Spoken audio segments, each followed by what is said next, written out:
Hello students, welcome again to this channel, English at your fingertips। Students, जैसा कि हमारी एक सीरीज़ चली हुई है टाइम एंड टेंस, जिनके इस टॉपिक के अंदर इस सीरीज़ में मैं आपको टेंसेस का अध्ययन करा रहा हूँ। हमारे प्रेजेंट के चारों टेंस हो चुके हैं। सिंपल प्रेजेंट यानी present indefinite, present continuous, present perfect और प्रेजेंट परफेक्ट कॉन्टीन्यूअस। इनमें से जो हमारा सिंपल प्रेजेंट टेंस था वो 2 लेक्चर्स में आया था, यानी time and tense 1.1 and time and tense part 1.2। तो यहाँ टाइम एंड टेंस पार्ट 5 भी 2 भागों में होगा, 5.1 एंड 5.2। तो आज हम यहाँ 5.1 देखते हैं। तो 5.1 में हम प्रेजेंट तो हमारा हो चुका, आज हम पास्ट इंडेफिनिट टेंस देखेंगे। तो पास्ट इंडेफिनिट टेंस में कि हम डिटेल स्टडी करेंगे आज, और इस पास्ट इंडेफिनिट टेंस को हम सिंपल पास्ट टेंस भी कहते हैं। तो पास्ट इंडेफिनिट या सिंपल पास्ट टेंस क्या उसकी पहचान है, किस तरह से सेंटेंस को हम पहचान सकते हैं कि ये पास्ट इंडेफिनिट टेंस का है, और फिर हम कैसे उनको ट्रांसलेट करेंगे, क्या उनके रूल्स हैं, तो वो सारी चीज़ें देखेंगे। और एक जो मेन चीज़ है जो आप देखेंगे इसके दूसरी पार्ट में, यानी टाइम एंड टेंस 5.2 पार्ट में। तो 5.2 पार्ट में एक तो हम डिफ्रेंशिएशन करेंगे प्रेजेंट परफेक्ट टेंस और पास्ट इंडेफिनिट टेंस में, दोनों में क्या डिफरेंस है। और दूसरा हम ये देखेंगे कि पास्ट इंडेफिनिट यानी सिंपल पास्ट टेंस का यूज़ कहाँ किया जाता है, क्योंकि स्टूडेंट्स ये टेंस भी काफ़ी इम्पोर्टेंट है सिंपल प्रेजेंट की तरह से यूज होने के लिए। कॉम्पिटिटिव इंग्लिश में भी जो 5.2 आपका होगा वो बहुत इम्पोर्टेंट होगा। तो हम देखते हैं पहले बेसिक क्या है इसकी। सबसे पहले हम पहचान देखते हैं कि हम कैसे पहचान करेंगे। तो पहचान के लिए क्या है स्टूडेंट्स, जिन सेंटेंसेस के अंत में ता था, ती थी, ते थे, आ, ई, ए आदि शब्द आते हैं, अर्थात कार्य का पास्ट टेंस में अनिश्चित रूप से, इंडेफिनिट का मतलब अनिश्चित होता है, कार्य का पास्ट टेंस में अनिश्चित रूप से होना या ना होना पाया जाता है, तो उन सेंटेंसेस को हम सिंपल पास्ट या पास्ट इंडेफिनिट टेंस के सेंटेंस कहते हैं। देखिए क्या क्या पहचान होगी, ता था, ती थी, ते थे, आ, ई, ए आदि शब्द आते हैं। तो उनको हम क्या कहेंगे, यानी कार्य का पास्ट में सिंपल पास्ट में होना पाया जाता है, या पास्ट में अनिश्चित रूप से होना या ना होना पाया जाता है। तो इस तरह के सेंटेंसेस को हम क्या कहते हैं, पास्ट इंडेफिनिट या सिंपल पास्ट टेंस। देखिए एक एग्जांपल, वह कल दिल्ली चला गया। अब देखिए इसके अंत में क्या है, इसके अंत में है आ, वह कल दिल्ली चला गया। तो पहचान के लिए इसके अंत में क्या है, आ। इसी तरह से हम सर्दियों में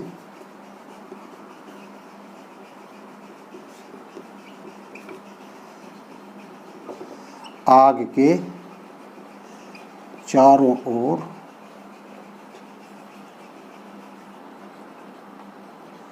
बैठ जाया करते थे। इसके अंत में क्या आया, ते थे। तो इस तरह से इसके अंत में आ आया है, ये भी पास्ट सिंपल पास्ट है, पास्ट इंडेफिनिट टेंस है, और इसके अंत में ते थे आया है, तो ये भी सिंपल पास्ट। तो पहचान क्या होगी, ता था, ती थी, ते थे, आ, ई, ए। यदि ये शब्द आए हों, यानी कार्य का पास्ट में अनिश्चित रूप से होना या ना होना पाया जाता है, तो ऐसे सेंटेंसेस को हम पास्ट इंडेफिनिट टेंस कहते हैं, पास्ट इंडेफिनिट टेंस के सेंटेंस कहते हैं। अब इसके ट्रांसलेशन के लिए हम क्या रूल यूज़ करते हैं, तो एक एक लेकर के चलते हैं। पहले लेते हैं हम अफर्मेटिव सेंटेंस। तो अफर्मेटिव सेंटेंसेस हम कैसे ट्रांसलेट करेंगे। अफर्मेटिव सेंटेंस स्टूडेंट्स आप जानते हैं स्वीकारात्मक कहते हैं हिंदी में, यानी जिसमें किसी स्टेटमेंट को स्वीकार कर लिया जाता है। तो अफर्मेटिव सेंटेंसेस में हम क्या करते हैं, सब्जेक्ट और सभी सब्जेक्ट के साथ वर्ब की second form object remaining part और बाद में फुल स्टॉप, क्योंकि अफर्मेटिव और नेगेटिव सेंटेंस के अंदर फुल स्टॉप का यूज़ करते हैं। तो अब इसमें ना तो कोई हेल्पिंग वर्ब लगाते हैं, सभी सब्जेक्ट चाहे वो सिंगुलर सब्जेक्ट हो, चाहे वो प्लूरल सब्जेक्ट हो, चाहे वो आई हो, सभी के साथ हम क्या लगाते हैं, वर्ब की सेकंड फॉर्म लगाते हैं।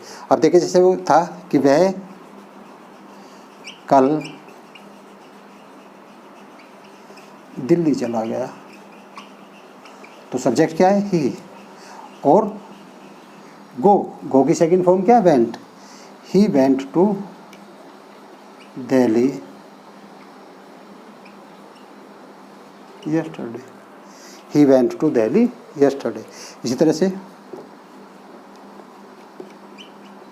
उन्होंने मुझे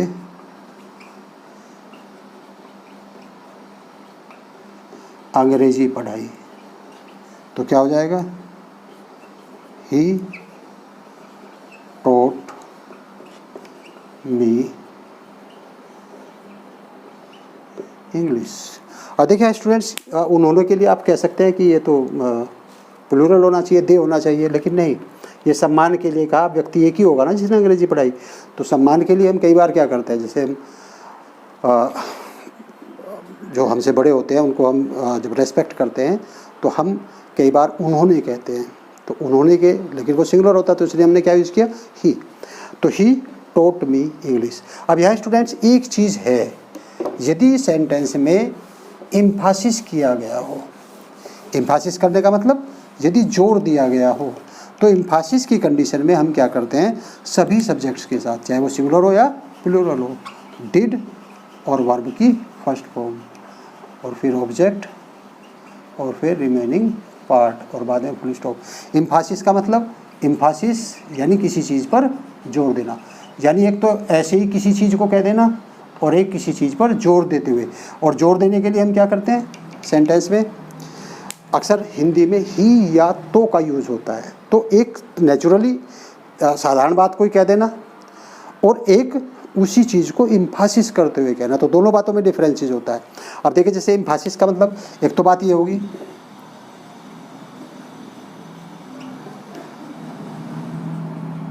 उसने मुझे डांटा, एक तो ये होगी साधारण बात है, तो क्या हो जाएगा, ही स्कोल्डेड मी।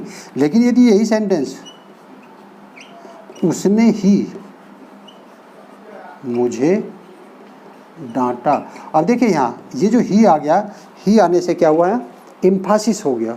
तो अब इस सेंटेंस को हम इस तरह से नहीं बना सकते, इस सेंटेंस को इस फॉर्मेशन पर बनाएंगे, तब क्या हो जाएगा, ही डिड स्कोल्ड मी।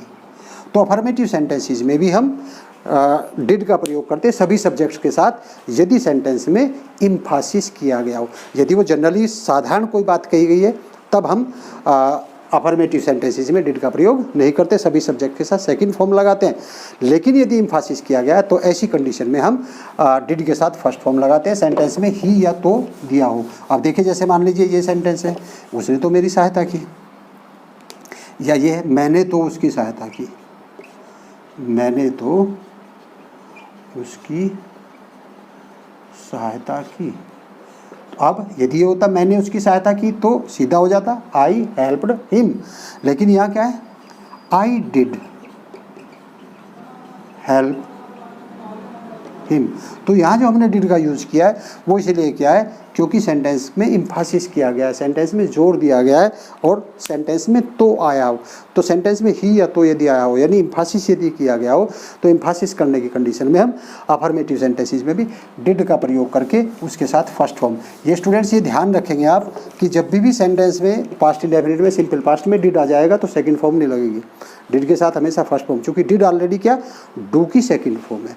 तो एक ही सेंटेंस में दो वर्ब हम सेकंड फॉर्म में नहीं लगा सकते। अच्छा, एक क्या होती है पास्ट की हैबिट। यदि सेंटेंस में पास्ट की हैबिट दी हो तब उस कंडीशन में हम क्या करते हैं, सभी सब्जेक्ट के साथ हम यूज्ड टू यूज करते हैं या वुड भी प्रयोग कर सकते हैं। यूज्ड टू या वुड, वर्ब की first form, object, remaining part और फुल स्टॉप। अब ध्यान दें, यूज टू यूज यदि आप यूज़ करेंगे तो भी सेकंड फॉर्म है, और वुड यूज़ करेंगे तो विल की सेकंड फॉर्म है। तो इस कंडीशन में फिर क्या आ जाएगी, वर्ब की फर्स्ट फॉर्म। देखिए जैसे अभी था क्या कि सर्दियों में हम आग के पास बैठ जाया करते थे।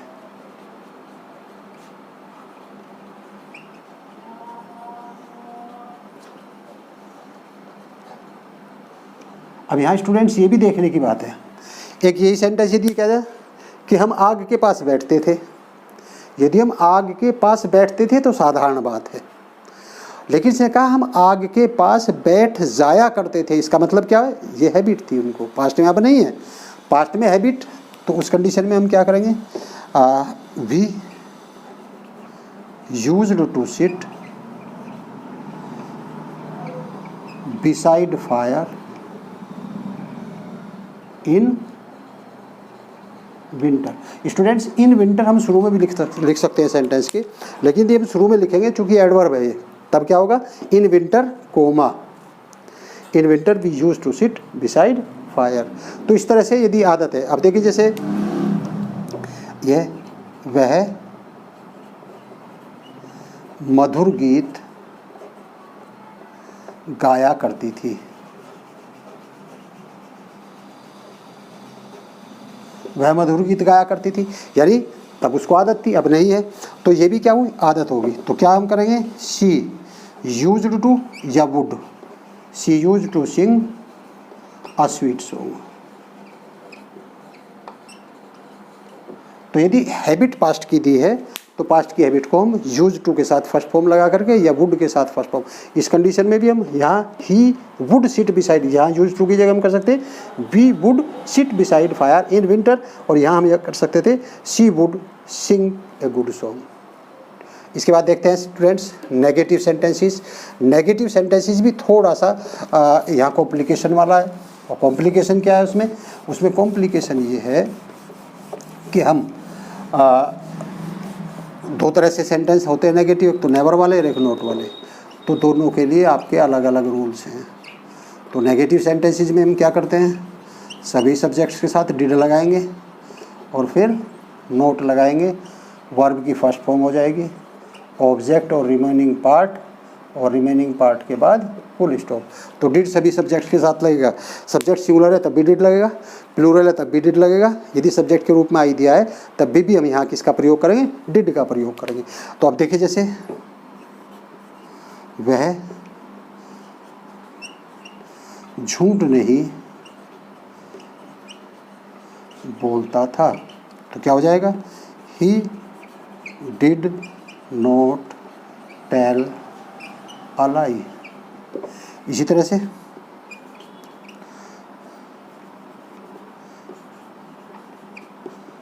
उन्होंने मुझे आमंत्रित नहीं किया, तो क्या हो जाएगा, they did not invite me, they did not invite me. अब यहाँ देखिए, यहाँ इसमें सिंगुलर सब्जेक्ट है तो भी डिड नॉट, और यहाँ प्लूरल सब्जेक्ट है तो भी डिड नॉट। यहाँ डिड नॉट आते ही वर्ब की फर्स्ट फॉर्म टेल, और यहाँ डिड नॉट आते ही वर्ब की फर्स्ट फॉर्म इनवाइट। तो सभी सब्जेक्ट के साथ हम डिड का प्रयोग करते हैं, चाहे सब्जेक्ट सिंगुलर हो चाहे सब्जेक्ट प्लूरल हो, सभी के साथ हम डिड का प्रयोग करते हैं और वर्ब की फर्स्ट फॉर्म लगाते हैं। तो ये तो रहा आपका सिंपल। लेकिन यदि सेंटेंसेस में कभी नहीं दिया हो, यदि सेंटेंस में कभी नहीं दिया हो तो फिर सेंटेंस अफर्मेटिव की तरह बनता है, वर्ब की सेकंड फॉर्म लगती है, डिड का प्रयोग नहीं होता। तो सब्जेक्ट, उसके बाद नेवर, और वर्ब की सेकंड फॉर्म ऑब्जेक्ट और रिमेनिंग पार्ट, और बाद में फुल स्टॉप। तो यदि नेवर वाला सेंटेंस है तो नेवर वाला सेंटेंस अफर्मेटिव की तरह बनता है, उसमें डिड का प्रयोग नहीं होता है, और वर्ब की सेकंड फॉर्म सभी सब्जेक्ट्स के साथ लगती है। देखिए जैसे वह कभी समय पर नहीं पहुंचता था, तो क्या हो जाएगा, he never arrive in time. अब देखिए यहाँ हमने क्या किया, अराइव, गलत है क्योंकि नेवर के साथ क्या लगना है, सेकंड फॉर्म। तो क्या होगा, ही never arrived in time. In time, या हम यहाँ ऑन टाइम का भी यूज़ कर सकते हैं। इन टाइम और ऑन टाइम में से आप जो चाहें वो भी यूज़ कर सकते हैं, इन टाइम ज़्यादा अच्छा होता है। तो he never arrived in time. तो नेवर के साथ वर्ब की second form no did, did का यूज़ नहीं करेंगे। इसी तरह से हम कहें कि वह कभी झूठ नहीं बोलती थी, तब क्या हो जाएगा, शी नेवर टोल्ड अ लाई। अब देखिए जैसे ही नेवर आया तो नेवर के साथ हमने डिड का प्रयोग नहीं किया, सेकंड फॉर्म लगा करके सेंटेंस को बनाया, शी नेवर टोल्ड ए लाई, वह कभी झूठ नहीं बोलती थी। और स्टूडेंट्स यदि आदत वाला सेंटेंस नेगेटिव होता है तो फिर हम यूज नॉट टू या तो यूज़ करेंगे, और ज़्यादा अच्छा होता है कि हम किसका यूज़ करें, हम वुड का यूज़ करें। तो उस कंडीशन में क्या हो जाएगा, subject plus would plus not, verb की first form, object, remaining part और फुल स्टॉप। जैसे वह क्रिकेट नहीं खेला करता था। अब ये नहीं खेला करता, यदि वह क्रिकेट नहीं खेलता था तो सिंपल बात होगी, नहीं खेला करता था तो आदत होगी। तो हम क्या करेंगे, he would not play cricket. इसको हम यूज टू से बना सकते हैं, तो तब क्या हो जाएगा, he used not to play cricket. लेकिन वुड से बनाना ज़्यादा अच्छा हुआ। ये हुआ स्टूडेंट्स आपके सामने आपका नेगेटिव सेंटेंसेस। अब इसका देखते हैं इंटेरोगेटिव सेंटेंसेस के लिए क्या रूल है। और इंटेरोगेटिव सेंटेंसेस आप जानते हैं दो तरह के होते हैं, एक टैग टाइप क्वेश्चन और दूसरे वाई टाइप। तो पहले हम किसको देखते हैं, पहले हम देखते हैं वाई टाइप क्वेश्चन। कौन से होते हैं वाई टाइप क्वेश्चन, जिनमें प्रश्न पूछने के लिए किसी ना किसी इंटेरोगेटिव वर्ड का यूज किया जाता है। तो वाई टाइप क्वेश्चन में हम क्या करेंगे, सबसे स्टार्टिंग में हम इंटेरोगेटिव वर्ड लिखेंगे, वो शब्द लिखेंगे जिससे कि वो क्वेश्चन बना है, क्योंकि उस वर्ड को हटाते सेंटेंस असर्टिव हो जाता है। तो जिस शब्द से वो इंटेरोगेटिव बना है, जिस शब्द से वो क्वेश्चन बना है, तो उस वर्ड को हम सबसे पहले लिखते हैं और फिर सभी सब्जेक्ट के साथ हम क्या लगाते हैं, डिड का प्रयोग करते हैं। फिर सब्जेक्ट, यदि सेंटेंस नेगेटिव भी है तो हम नोट या नेवर लगाएंगे, फिर वर्ब की फर्स्ट फॉर्म लगाएंगे, ऑब्जेक्ट, रिमेनिंग पार्ट और बाद में मार्क ऑफ इंटेरोगेशन। तो डिड आती वर्ब की फर्स्ट फॉर्म। देखिए जैसे वे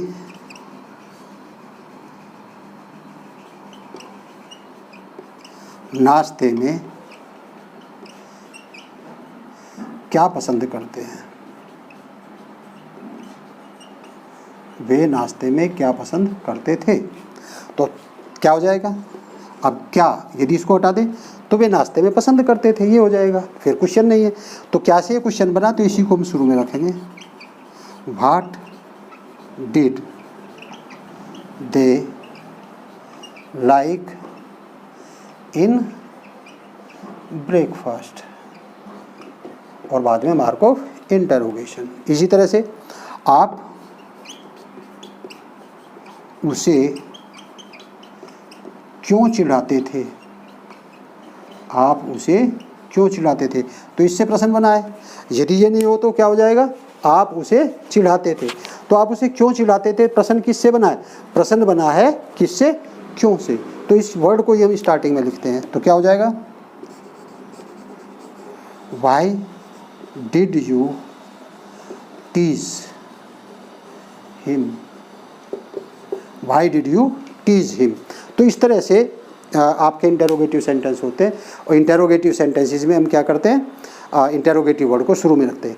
और स्टूडेंट्स यहाँ भी एक कॉम्प्लिकेशन है थोड़ा सा, वो क्या है कि यदि सेंटेंस में इंटेरोगेटिव वर्ड के रूप में कौन दिया हो, तो यदि इंटेरोगेटिव वर्ड के रूप में कौन दिया हो, तो चूंकि जो हु होता है वो रिलेटिव प्रोनाउन भी होता है, इंटेरोगेटिव वर्ड भी होता है, तो सब्जेक्ट भी वही होगा, इंटेरोगेटिव वर्ड भी वही होगा। तो उस कंडीशन में हम सेंटेंस को अफर्मेटिव की तरह बनाते हैं। तो हु प्लस वर्ब की सेकंड फॉर्म, ऑब्जेक्ट और रिमेनिंग पार्ट और बाद में मार्क ऑफ इंटरोगेशन। जैसे तुम्हें गणित कौन पढ़ाता था।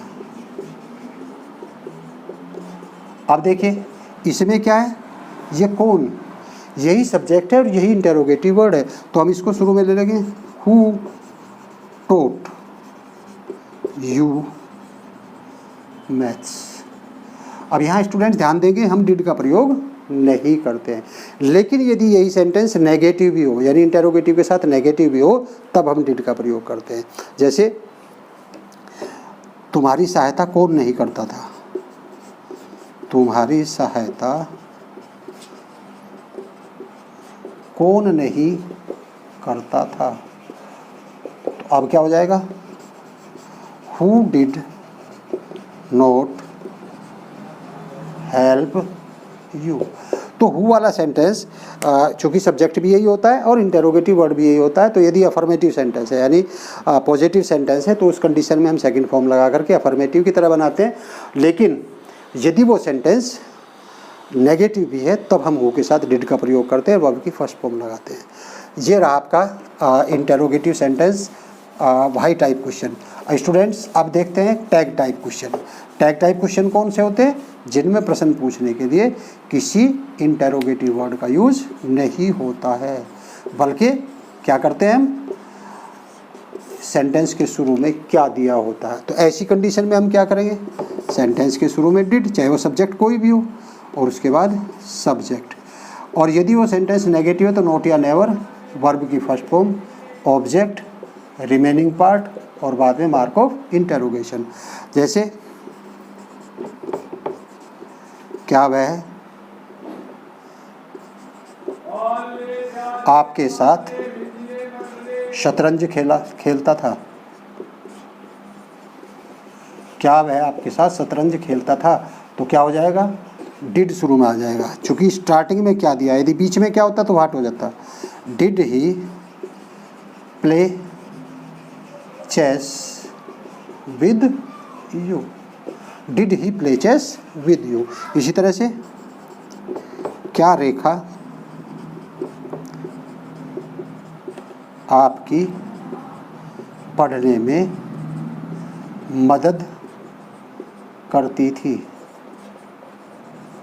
तो क्या हो जाएगा, did Rekha help you in study, did Rekha help you in study. तो डिड आते ही फर्स्ट फॉर्म आ जाएगी। तो सेंटेंस में सभी में चूंकि स्टार्टिंग में यदि क्या दिया है तो वो टैग टाइप क्वेश्चन होता है, फिर हम क्या करते हैं, सेंटेंस में स्टार्टिंग में ही हम डिड का प्रयोग करते हैं सभी सब्जेक्ट्स के साथ, चाहे वो सिंगुलर सब्जेक्ट हो, चाहे वो प्लूरल सब्जेक्ट हो, चाहे वो आई हो। तो स्टूडेंट्स ये रहा आपका simple past tense, past indefinite tense, क्या उसकी पहचान है, किस तरह से उनको ट्रांसलेट करेंगे, अफर्मेटिव को कैसे करेंगे, नेगेटिव को और इंटरोगेटिव को। इसका जो सेकंड पार्ट होगा उस पार्ट में आप दोनों में कंपैरिजन देखेंगे, प्रेजेंट परफेक्ट और पास्ट इंडेफिनिट में क्या डिफरेंस है, और साथ ही साथ आप ये भी देखेंगे कि पास्ट इंडेफिनिट टेंस यानी सिंपल पास्ट टेंस का हम यूज कहाँ कहाँ करते हैं। तो बहुत इंपॉर्टेंट टॉपिक होगा वो, स्पेशली वो जो कॉम्पिटिटिव इंग्लिश है उसके लिए ज़्यादा इंपॉर्टेंट है। तो स्टूडेंट्स मिलते हैं नेक्स्ट वीडियो में। यदि आपने मेरा चैनल सब्सक्राइब नहीं किया तो प्लीज़ चैनल को सब्सक्राइब करें और लाइक और शेयर करें, अपने साथियों के साथ इसको शेयर करें ताकि वो भी अपनी तैयारी भली प्रकार अच्छे से कर सके, उनको हेल्प मिल सके। थैंक यू स्टूडेंट्स, मिलते हैं नेक्स्ट वीडियो में, बाय बाय।